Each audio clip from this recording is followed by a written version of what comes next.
l'élément essentiel, c'est de se dire, ben oui, ok, j'ai donc l'opportunité de manger à midi, le soir, j'ai bien déjeuné, mais j'ai aussi, voilà, pour confirmer ce qu'on disait tout à l'heure, de participer à la pasta party. Ça va? Qui s'est inscrit à la pasta party? On n'a pas encore fait. Il n'y a pas encore? Pas encore? Mais c'est demain. Voilà, donc moi je vous invite, dans le sens où nous on aime encore bien, parce que c'est vrai que vous et moi, quand on va à une compétition ou autre, on aime encore bien participer parce qu'on ne fait pas ça pour un podium. Et voilà, il y a l'ambiance, c'est chouette, c'est agréable, on est entre copains, c'est cool, voilà. Maintenant c'est très important de pouvoir participer du côté social et aussi un élément pour lequel on fait du sport, hein, moi personnellement. Et ceci dit, là l'élément clé c'est à quelle heure allez-vous rentrer, parce que très important c'est bien dormir. Donc à vous de choisir effectivement aussi à quelle heure vous allez dormir, mais le fait de bien dormir ces minimum 8 heures, surtout la veille d'une compétition, donc que ce soit pour le semi-marathon ou l'autre, c'est très important. On a tous eu un jour l'occasion effectivement de dormir très peu, parce qu'une course commençait très tôt, et se lever, surtout en triathlon, quelquefois c'est un peu bizarre, mais on démarre, voilà, et alors c'est un peu compliqué de se lever à 4 heures, et si la course démarre à 8 heures du matin, et que vous devez manger 3 heures avant, terminer votre repas 3 heures avant, vous imaginez, c'est dur quelquefois, hein, c'est difficile. Hein. Ici c'est pas le cas. Le départ du semi-marathon, 10 heures, excellent, génial. Justement, on va pouvoir mettre ça en pratique après. Et alors, un élément quand même essentiel, et j'en parlais tout à l'heure, c'est l'hydratation adéquate. Et j'insiste sur l'adéquate. Est-ce que vous vous souvenez de ce petit logo? J'avais fait un petit test, j'avais fait une explication concrète sur la pesée. Vous vous souvenez? Qui a fait la pesée? Ah, quelques-uns, c'est pas mal ça. Alors, comment ça s'est passé en fait? Est-ce qu'il y a eu une perte ou On a eu une perte quand on a pris, on a régularisé. Ok, parfait. Même chose aussi pour les autres. Et est-ce qu'il y avait une perte chaque fois? Ouais. Il y avait une perte. Voilà. En fait, si on vous refait le test, c'est la même chose chez vous. Faites-le. Celui qui ne se souvient pas du système, en fait, il n'y a pas de problème. Vous me le dites, vous m'envoyez un message ou un email, je vous renvoie le slide, hein, comme ça vous pouvez le refaire. Écoutez, vous serez étonné, mais ici, 90% des personnes, vous êtes en déficit d'eau après votre entraînement. Vous savez ce que ça veut dire, un déficit d'eau? Vous diminuez vos capacités, vos performances, mais surtout, vous avez des risques de blessures. C'est un peu dommage, sur ce, avec moi. Hein? Et j'insiste sur l'adéquat parce que c'est le seul moyen qu'on ait aujourd'hui pour concrètement, effectivement, prendre conscience, parce que c'est quand on le fait qu'on prend conscience, on se dit, merde, alors ça fait des années que je joue, et finalement, j'ai pas fait attention à ça. C'est le seul moyen qu'on en ait aujourd'hui. Parce qu'on voit des articles passer dans tous les sens, c'est-à-dire, faites attention, attendez votre soif. Alors, quand vous êtes un pro et que vous courez évidemment très vite, ou que vous êtes amateur et que vous courez très vite et que vous avez l'opportunité de courir depuis 10-15 ans, mais vous savez à quel moment boire, ça c'est pas un problème, moi j'ai pas besoin de vous l'apprendre, vous savez mieux que moi-même. Et quand vous êtes amateur et que vous démarrez évidemment la course à pied et que c'est votre premier semi-marathon, ou le premier 10, ou le premier marathon, mais il est clair qu'il faut un programme. Vous devez être encadré pour faire un programme évidemment pour être performant, vous devez avoir un programme d'hydratation, c'est très important. C'est essentiel. Donc là, j'insiste énormément là-dessus. C'est le seul moyen finalement pour ne pas ébruiter des grosses erreurs qui, pour moi, c'est une grosse erreur de dire aujourd'hui à des débutants, écoutez votre soif, vous irez. Ça, franchement, ça fonctionne. Vous écouterez votre soif quand vous aurez la capacité d'être performant sur au moins 10 km et que vous avez déjà effectivement une capacité de pouvoir courir avec une certaine puissance, pour bien comprendre vraiment comment votre corps fonctionne. Et même quelquefois, quelques années d'expérience font que quelquefois on se dit. Alors, venons maintenant à la journée formidable que va être le semi-marathon. Alors c'est un exemple concret, puisque pour le semi-marathon, ça peut être effectivement reproductible pour une autre compétition. J'imagine que vous avez prévu plusieurs compétitions sur l'année. Généralement, on prévoit plusieurs courses à pied, c'est rare quand on enfin oui, on se donne un objectif, par exemple marathon, mais généralement on se met quand même d'autres choses entre-temps.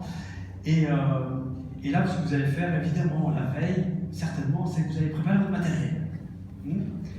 Bien. C'est ça, oui. Alors, surtout faire une photo et mettre, voilà, demain, tu prépares tout ça. Voilà. Donc, bon, évidemment, si c'est votre premier sur le marathon, non, c'est une blague, hein, ne préparez pas tout ça, surtout pas, hein, d'accord? Parce que là, vous êtes parti pour un tri. Quoique, à la rigueur, préparez quelques billets pour me payer un petit verre, hein, quand même, hein, ça sera sympa, d'accord? Et les baskets. Ah ouais. Mais je vais vous dire, c'est très minimaliste. Hein, c'est une nouvelle technique, c'est très minimaliste. Je pense qu'il utilise les gants comme chaussures. Très fort. Non, ça va beaucoup plus ressembler à ça. Ah, donc ça ressemble plus à évidemment la situation. Sauf que peut-être que le 31 mars, il faudrait peut-être une petite laine. Hein. En plus, on verra. Hein, je souhaite quelque chose qui fasse super bon, d'accord, mais voilà, c'est tout à fait réaliste. Non, ce n'est pas du tennis. Non, c'est vraiment pour la course à pied. Chacun son truc. Moi, si je mets ça, j'ai un gros coup de soleil. Voilà. Belle. Alors, maintenant, on va passer à l'aspect pratique. Ok, donc sur l'alimentation qualitative, puisque là, on est au jour J, hein, donc on y est, hein, donc on se lève le matin, c'est là qu'on se dit effectivement, je vais y aller quand même. Hein, donc, et évidemment, avant l'effort, comme on s'est bien hydraté et qu'on est le 26 et que c'est seulement le 31, bien sûr que vous allez tous faire le petit jeu de la balance, hein, ça c'est sûr, n'est-ce pas? Bien sûr, c'est sûr. Et puis ce jour-là, vous n'allez surtout pas innover. Ah, vous n'allez pas me faire un scampi planca le matin, si vous n'avez jamais testé ça le matin, d'accord? Vous allez effectivement uniquement utiliser les choses qui ont été testées à l'entraînement. On va finir son repas 3 heures avant le début de la course. J'y finir, pas le commencer, le finir. Le repas sera léger et digeste, on va limiter les aliments gras, on va limiter les aliments fibreux et il sera riche en glucides. Je vous donne un exemple ici concret pour 2 types de sportifs. Comme j'avais fait la fois passée, là c'était très, je vous en ai fait plein, hein, donc là je vous en donne que 2 parce qu'il faut savoir que les vidéos sont sur la chaîne YouTube du semi-marathon de Mons et vous avez l'intégralité de ma présentation précédente. Et donc, si vous voulez reprendre les déjeuners, des trucs comme ça qu'il y a, ils sont dessus. Ça va? C'est pour ça que je donne qu'un exemple. Voilà, ça c'est léger, digeste. Moi, avec ceci, je suis obligé de me faire une collation sucrée à peu près 1h30 après. Ça va? Mais ça, c'est moi. Vous avez remarqué qu'effectivement, en glucides, on charge, mais on ne cherche pas trop en protéines. Vous voyez? Là où d'habitude, moi, ça, j'ai encore faim après, hein, en journée. Hein, donc, moi, je me mets des œufs, je mets 36 trucs. Mais là, on est dans le cadre effectivement de course. La course, même si vous avez 10, 15, 20 ans, 40 ans de course à pied, il y a toujours un petit truc hein, très excitant. On se dit, c'est vraiment la course. Et c'est pour ça qu'il faut surtout pas préparer ses affaires le jour même. C'est la veille. Parce que sinon, on oublie un truc. Parce qu'il y a toujours un petit truc qui est stimulant. C'est pour ça qu'on est là aussi, hein, aujourd'hui. Et donc, je clôture mon déjeuner à 7h. Je clôture mon déjeuner à 7h. Pourquoi? Voilà. On démarre à 10h. Et donc, on va suivre quelques règles pour démarrer à 10h. Le matin, qu'est-ce que je fais? Moi, je bois un verre d'eau pure. Ça fait bien. Qui fait ça le matin? Ah, super, je savais. C'est pour ça que je dis souvent. Je déjeune relax. Alors, c'est pas le moment de dire oh, t'as mis une basket, t'as mis mon suite. Non, c'est le moment de s'asseoir, bien déjeuner, relax. Je mange assis. Pas dans la télé. Qu'est-ce que vous pensez des gâteaux sport? Les gâteaux sport, bon, on va parler effectivement, ça peut être très pratique, bien sûr. Moi je les ai utilisés, sans problème. Il y a des personnes qui ne savent pas déjeuner le matin. Hein. Le lever d'une course et le stress qui est derrière, c'est le gâteau sport. Hein. Et puis dans certaines conditions, vous êtes à l'étranger, bah, franchement, le gâteau sport c'est beaucoup plus pratique. Hein. Vous faites un semi de Paris, vous allez jouer un petit hôtel, quelquefois, il vaut mieux avoir un gâteau sport que de manger le déjeuner d'hôtel. Hein. que là, vous êtes sur le malade. En termes d'hygiène, en termes de qualité. Donc là, je préfère amener mon gâteau sport moi-même. Oui, gâteau sport, sans problème, sans souci. C'est vrai que si vous voulez des recettes de bon gâteau sport, j'en ai. Ça va? Donc là, pas chimique. On se comprend, parce que il y a certains gâteaux sport, franchement, là par contre, il y en a certains que je vais vraiment difficile à digérer. Et je peux comprendre, il y en a certains qui sont malades avec, je peux comprendre. Parce qu'il y a certainement au moins 50 marques différentes de gâteaux sport, 50 aussi. Mais je pense qu'il n'y en a pas 10 000 de le faire, il y en a peut-être 50 de le faire. Mais il y a tout à fait des ingrédients de qualité, et on peut faire des gâteaux sport magiques. Et des gâteaux sport que vous allez même manger en collation, vous-même, avant de démarrer, pour ressourcer. Quelquefois, on quitte le boulot, on sait qu'on va aller s'entraîner, j'ai toujours, n'oubliez pas que vous devez évidemment vous alimenter. Peut-être on quitte le boulot et on a seulement aller courir dans 1h30. Quelquefois, dans le trafic, c'est pas facile. Donc là, il vaut mieux avoir un gâteau sport avec soi que de rien. Donc, je clôture avant, je suis super content, évidemment. Je contrôle mon équipement, mais c'est préparé la veille. Je démarre le stress, je prends le temps de démarrer en voiture, parce que le parking, évidemment, est toujours un souci sur le Mons, et même le jour d'un semi-marathon. Le retrait de soir peut se faire à plusieurs endroits. Donc vous avez le jour même un passe à partie aussi, c'est ça, un passe à partie, vous pouvez le faire. Vous êtes aussi à Decathlon, donc chez les partenaires, vous pouvez aussi, ça sur le site internet, c'est assez bien expliqué. Donc vous pouvez être à l'aise de ce côté-là, vous n'êtes pas obligé d'attendre le dernier jour. Et puis, ce que je fais, c'est que je préconise généralement 1h30 avant. Il faut savoir que le fait d'être un peu en surexcitation comme ça amène à un taux d'adrénaline super important, plus élevé, vous avez envie, quelque part, une consommation sucrée quelque part par le corps qui va être un peu plus importante.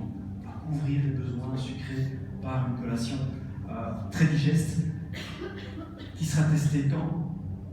3 semaines avant. Comment? 3 semaines avant. Oui, idéalement 3 semaines avant, effectivement, ça va. Et qui permettra de le répéter aussi. Ça permettra de répéter l'organisation qui fera en sorte qu'à un moment, on dit c'est génial. Alors, les collations digeste, par exemple, chez moi, la banane fonctionne super bien. Et alors, la banane, qu'est-ce qui se passe si je prends une banane verte ou une banane jaune? C'est quoi la différence? Comment? L'amidon, effectivement. Donc si elle est jaune, c'est quoi? C'est plus sucré ou moins sucré? C'est plus sucré. Si elle est verte, c'est l'amidon pur. Okay? Plus on va vers le jaune, plus on va sur la tache, plus l'amidon est transformé en glucose. Voilà? Donc évidemment, je ne vais pas manger 1h30 avant une banane complètement noire.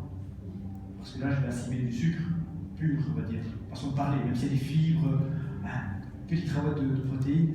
Donc l'indice glycémique sera différent. Et quand je prends l'indice glycémique, c'est une réalité pratique très intéressante à savoir, c'est que si je prends ma banane verte ou ma banane, la verte, pour l'assimiler, attention, si vous montrez une verte 1h30 avant, bon amusement pour l'estomac, vous l'avez déjà peut-être expérimenté, mais c'est comme ça. Donc c'est plus compliqué à digérer.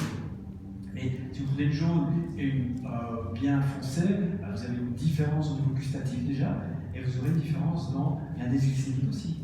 Ça va? Donc voilà, la banane passe très bien. Certains prennent du pain d'épices, chez eux ça fonctionne très très bien. Certains prennent des barres aussi. Des barres, il y aura une barre, ici il y a un sponsor qui est Captonia, donc il y a une barre Captonia qui fonctionne bien. Voilà. Donc, mais il faut le tester. Il faut le tester. Je les chauffe, alors ça, c'est pas dans. Je l'indique parce que je trouve ça important. C'est vrai que j'ai lu quelques articles super intéressants sur le chauffement. C'est vrai que c'était quand même essentiel. Ça permet effectivement de remettre le cœur au rythme de notre course. Ça permet effectivement de chauffer les muscles. C'est pas négligeable. Je pense que moi, ça m'arrive souvent de démarrer en disant, enfin, c'est vrai que je fais relax souvent, donc on démarre, notre démarrage est un échauffement. Mais le problème, c'est l'excitation du moment. On est dans l'excitation du moment. On est avec des potes, et les potes, ils vont plus vite que toi. Et donc, tu suis tes potes. Et là, tu te rends compte qu'après 5 km, t'es un peu trop vite. Et tes potes te disent, alors, qu'est-ce que tu fais? Oh, rien, je tout. Prenez l'avance, ça va aller, ça va aller. En fait, faites en sorte d'être bien chaud, faites en sorte de suivre votre rythme, c'est très important. Quitte à quelquefois, quand c'est un couple, à se séparer à ce moment-là, vous dites, tant pis, toi tu prends l'avance, moi je te rejoindrai plus tard. Et évidemment, on va courir à fond notre semi-marathon. Et pendant l'effort, qu'est-ce qu'on va faire? Pendant l'effort, vous vous souvenez, je vous avais montré quelques vidéos qui montraient un peu les filières énergétiques, hein, puisque Laurent en a parlé tout à l'heure. Je vous remontre en fait des vidéos. Quand on court, effectivement, après un certain temps, on utilise évidemment les glucides, hein, donc sous forme de glycogène, qui est une réserve, entre autres, ben, ça s'épuise tout doucement avec tout ça. Et donc le corps, il reprend la réserve de lipides. Donc ce sont des filières énergétiques qui s'entrecroisent. Et qu'est-ce qu'on va faire, nous? C'est qu'on va venir évidemment en force avec cette boisson d'effort ou légère. Hein, donc on va venir avec différentes astuces pour charger le corps justement en glucides et faire en sorte que le muscle ait la capacité de toujours être performant. On ne va pas attendre évidemment que le muscle soit complètement épuisé pour le recharger. Ok? On va faire en sorte effectivement de l'aider tout doucement pour faire en sorte que l'on puisse suivre son rythme de course à pied et ne pas avoir trop grande variation non plus de commencer à courir à 12 et puis être à 7 et puis être à 13 et puis voilà. Ça on sait effectivement que c'est pas le top hein, au niveau de la course à pied et surtout pour les résultats pour terminer la course en temps et en heure, c'est peut-être pas non plus le top. Donc on va effectivement pour ça apporter effectivement des glucides en plus. Alors pourquoi j'apporte pas de liquide si on sait qu'effectivement c'est une source inépuisable? C'est parce que c'est la digestion, c'est impossible. Je ne pourrais pas mettre une cuillère d'huile et avoir le même effet que si je mettais évidemment un morceau de sucre en bouche. Ça c'est clair et net. C'est impossible. Par contre, effectivement, la source d'énergie est très intéressante parce que les lipides, oui, c'est presque inépuisable. Hein, vous vous souvenez, vous avez montré l'exemple, effectivement, on va d'abord chercher les graisses au niveau des muscles, et pour les plus entraînés, en fait, et qui ont effectivement très peu de gras, évidemment, le gras s'insère dans les muscles, et c'est là, évidemment, qu'il y a une opportunité qui est géniale, c'est qu'alors la performance et l'efficacité devient encore meilleure. Donc continuez à bien vous entraîner, à bien manger, et vous serez de plus en plus efficace à ce niveau-là. Alors, qu'est-ce qu'on peut faire? On peut effectivement prendre notre boisson d'effort, hein, comme j'ai dit tout à l'heure, soit, moi je vous l'avais expliqué effectivement avec des dosages extrêmement faibles, mais je vous invite effectivement à passer à des dosages plus efficaces de ce côté-là, qui sont des dosages de l'ordre de moyenne de 50 grammes par litre, sachant que selon les conditions, on n'oublie pas effectivement cette petite pincée de sel, d'accord? Je vous l'avais expliqué la dernière fois. Et pratiquement, ça veut dire quoi? Aujourd'hui, je vais prendre évidemment l'exemple du semi-marathon avec les ravitaux. Okay, donc, pour ceux qui ne le font pas, mais ce sera le même principe pour les prochaines courses. Ici, le premier ravito, c'était au 5e kilomètre et il n'est composé que d'eau. Est-ce que vous reconnaissez l'endroit? Les grands prés. Les grands prés, oui. Et c'est la fin du parking de Ikea. Il y aura des boulettes ou pas? Comment? Il y aura les boulettes d'Ikea dans le ravito alors. Oui, tout à fait, les boulettes Ikea sont prévues. Ah. Tout à fait. Et, mais elles sont pas gratuites les boulettes, donc il faudra prendre sa Mister Cash. Ah oui, ça va. Alors, dans ces conditions, à 5 km, est-ce que vous avez déjà calculé votre plan? Est-ce que vous savez ce que vous allez faire au 5e kilomètre? Qui sait exactement ce qu'il va faire au 5e kilomètre? Ça me fait plaisir, vous ne levez pas le bras, parce que moi je vais être efficace pour quelque chose. Voilà. Là, ils savent déjà effectivement ce qu'ils vont faire, c'est parfait, parce que vous avez déjà l'expérience. Voilà. Ceci dit, est-ce que c'est la bonne? Alors, en gros, pour les rapides, et moi je vais le traduire directement au-delà de 13-14 km/h, il est clair que quand on dépasse les 14 km/h, il est rare qu'on ralentisse et qu'on papote avec le type du ravito et qu'on commence à dire tiens, tout à l'heure, on se voit au Cinoche, tu viens?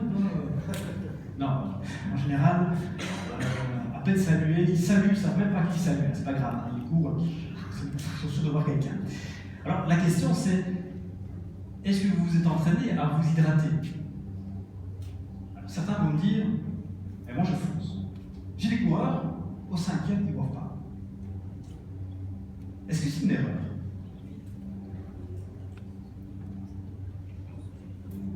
Pas toujours. J'ai des élites effectivement qui, au 5e kilomètre, ils n'ont pas besoin de boire. Ils tracent. C'est l'objectif de tracer. Ok? Vous verrez ici, dans le cadre du semi-marathon, il ne faudra pas passer à côté, même si vous êtes bon. Parce que le prochain est à combien? Non, vous verrez après. Donc, pour les plus lents, dont je fais partie, donc bienvenue en groupe, attendre le ravito, ça peut être très long, 5 km pour certains. Je vois déjà. Oui, déjà. Pour certains, 5 km. Alors c'est ça que il y en a qui se disent, oh bon, ouais. Vous avez tous peut-être démarré un jour, mais pour certains, effectivement, 5 km c'est long. Donc, dans ce cadre-là, moi je préconise une chose, équipez-vous. Surtout si c'est votre premier, équipez-vous. Alors, vous avez des techniques, effectivement, pour mettre à la main, vous voyez, vous mettez ça dedans, hein, c'est des systèmes de gourde souple comme ça, très pratique, hein, on peut le mettre à la main comme ça, ou alors, voilà, ça c'est un système qui permet de le mettre sur la main, en dessous de la main, enfin voilà, on peut faire ce qu'on veut avec. On est dans un semi-marathon, donc voilà, je sais qu'on en voit chaque année avec ceci. Alors, celui pour qui c'est indispensable, j'ai pas de problème. Mais faites votre calcul simplement. 2 kg d'eau dans le dos. Alors faites l'expérience pour celui qui aime bien courir avec ça. Vous prenez la prochaine fois que vous allez courir les 5, 10, 7, 13 km, vous prenez une veste et vous mettez en fait 2 paquets de sucre d'1 kg dans les poches. Okay, et vous vous rendez compte effectivement que c'est un peu plus compliqué. Soit vous entraînez à ça, hein, soit vous réfléchissez, vous organisez votre plan hydrique pour faire en sorte d'éviter évidemment une surcharge. Je peux comprendre dans un trail, un long trail, etc., dans certaines conditions, ça c'est magique, c'est génial. Mais peut-être pas effectivement dans un semi-marathon. Ceci dit, aucun problème si la personne est habituée. Nos limites, hein, tout est possible. Ça va? Moi je vois quelquefois des gens courir avec, ils n'ont pas de gourde, hein, donc ils n'ont pas ça, ça ne les intéresse pas, donc ils boivent toujours avec la même bouteille depuis 5 ans, bien usée, mais voilà, chacun son truc. Moi, 0 déchet, c'est génial. Certains courent avec des gros bidons, c'est quand même des petits. Bon, là ça fait quand même 800 ml, c'est quand même costaud. Pour courir avec, c'est quand même un peu costaud. Et puis à un moment, ça fait du bruit, c'est vachement cher. Donc, voilà, pardon. Voilà, moi j'aurais tendance à dire, soit vous démarrez avec votre boisson d'effort, et ça vous permet au ravito de vous arrêter 2 secondes de remplir, et de partir effectivement avec des gels et des pâtes de fruits. Alors, je vais vous montrer après, est-ce que vous connaissez la différence entre un gel et une pâte de fruits? Vous avez déjà pris tous les gels, c'est clair. Pâte de fruits aussi? Non? Voilà. C'est pas mauvais, c'est sympa. On peut en faire soi-même si on souhaite, il y a des marques qui font ça très bien. En soi, en fait, il n'y a pas de grande différence. Okay, il n'y a pas de grande différence entre une pâte de fruits et un gel. Ceci dit, vous voyez, j'ai quand même fait une remarque effectivement pour les rapides. Si vous voulez qu'on en parle après, vous pouvez, si vous mettez une boisson d'attente, vous savez, une boisson d'attente, c'est une boisson légèrement sucrée qui vous permet effectivement de garder les concentrations de sucre dans le sang à un dosage qui vous permet effectivement de partir comme sur une Gonzalez et effectivement de vous déchaîner. N'oubliez pas une chose, c'est que vous avez une boisson d'attente et que vous n'avez plus rien évidemment de sucré avec vous, vous allez vite déchanter. Hein. Le 14 km/h va descendre du 8-9 à tout casser, hein, ça va? Donc, très important, pour ceux qui ont cette optique-là, n'hésitez pas à en parler après la séance ou m'envoyer un message, j'y répondrai volontiers. Pour les plus lents, comme je le disais, partez avec quelque chose, franchement, ne prenez pas le risque de vous déshydrater pour rien, et surtout de quelque part de lire un article qui vous dit écoutez votre soif. Donc, quand on est débutant, quand on va lentement, on part avec quelque chose, 500 grammes, ça c'est encore faisable. Et puis la question c'est finalement, je vous la pose, solide versus liquide. Pour un semi-marathon, est-ce que je vais aller vers quelque chose de solide? Hein, est-ce que je vais embarquer une barre de noix, noisettes, ou un nougatti, ou un sneakers avec moi Mais pour un semi-marathon, on va en rester effectivement au liquide. Ça va? Alors quand je parle solide, attention, entendez-nous bien, hein, une pâte de fruits pour moi, oui, on peut la considérer comme solide, mais dans une hors catégorie, évidemment. Hein, quand je parle de solide, c'est celui qui va me dire, moi je vais prendre un sandwich, jambon beurre, Alors quand je suis au 15e, j'ai un petit coup de barre, je vais manger mon dé. Ça arrive, hein. Ça arrive. Si vous voyez quelqu'un qui boulette sortir avec un petit aluminium, sortir son truc, ça arrive.